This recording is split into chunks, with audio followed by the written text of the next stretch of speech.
Bismillahirrahmanirrahim. Bir-birimizin qədrini bilməliyik. Qoymamalıyıq düşmən bizim aramıza girib nələrsə yaratsın. Vallahi buradan hamıza səslənir. Əgər kimsə ixtilaf yaratacaqsa bilməlim. Cəmiyyətdə ixtilaf yaratacaq, bilin bu düşmənin işidir. Bəzən əziz dostlarımız bilmədən düşmənin işini görürlər, fəaliyyət göstərirlər. Mən heç kimi ittiham eləmirəm kimisə işləməkdə və ya kimisə söz tapar. Bilmədən, cəhalət üzrə, düzgün dəyərləndirmə yoxdur. Ona görə düzgün düşüncə tərzinə malik olmadığına görə cəmiyyətdə ixtilaf yaradır. Fikirləşir ki, müqavimət və salam. Elə deyil. Görsəz kim hansısa alimin haqqında danışır, onu saxlayın. Vallah qeybətdir. Görsəz kim hansısa alimin haqqında danışır, onu saxlayın. Vallah qeybətdir. Görsəz kim hansısa alimin haqqında danışır, onu saxlayın. Vallah qeybətdir. Vallah bir bu cəmaata lazım deyil söhbətlər, cəmiyyətə lazım deyil bunlar. Bu söhbətləri eləmək İslamın inkişafına. Əgər söhbət eləmək istəyirsə, mən sizə yerin deyim, İslam nöqtələrdən. Məsələn, bir ruhani səhv işi olur. Tutaq ki, məsələn də müqavimətin haqqında nəsə danışır. Deməli, bu adam səhv işi olur, məsələn. Əgər doğrudan sən səhv deyənsənsə, bu hakimiyyət o qədər səhvlər eləyib, o qədər zülümlər eləyib, o qədər haqsız oğurluqlar eləyib, o qədər cinayətlər durur, bunları denəmdir o. Bəli, bu günlərin Hacı filankəsin haqqında desin, bilirsən sənə heç nə olmayacaq. Eşləndə də o hacağa da təvazükar adam deyəcək ki, qeybətin halal deyil. Amma ora yaxınlaşanda bir, iki, həbsxanadasan.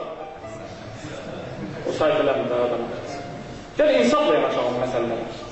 İnsafla yanaşmaq lazımdır. İslam Azərbaycanda təkcə dini camiədə deyil. İslam şükür Allaha günlərim xalqın içində yayılır. Namaz qılan, qeyri-namaz qılan, siyasi xadimlər, ictimai xadimlər hamısının İslama qarşı fikirləri artıq müsbətləşir.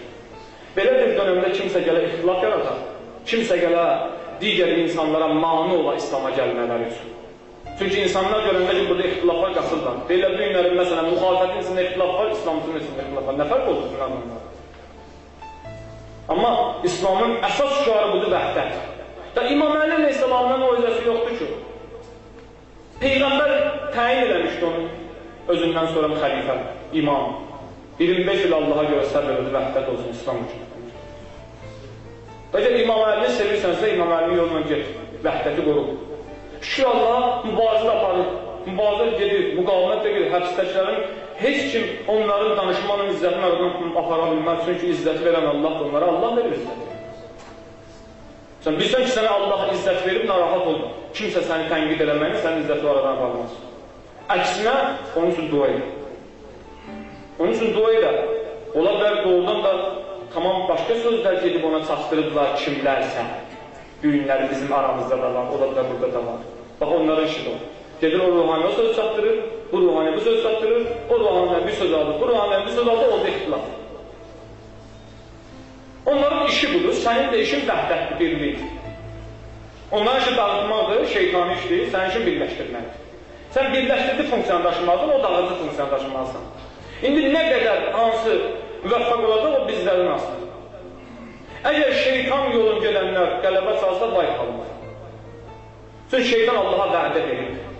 Bir dəfə söz deyib Allaha, deyib, and olsun, Allah sənə bəndələri yoldan çıxardacaq. O gün bugün əməl edir sözlə. Gəlin biz də Allaha and desək ki, ilaha and olsun sənə, ixtilaf yaratmayacaq. Vəhdətimiz olacaq. Qoymayacaq şeytan hilələri atsın cəmiyyətə. Şeytan sifət insanları ixtilaf yaratsın cəmiyyətə insanı. Görün, amüsədlər edirik. Heç olmasa o iblis qədər ola bilməyəcək. Biz vədə verək Allaha ki, ilahi, sənə xatir, heç kimə xatir, qoy mənim abrumu aparsın, amma vəhdətə görə heç də deməyəcəm.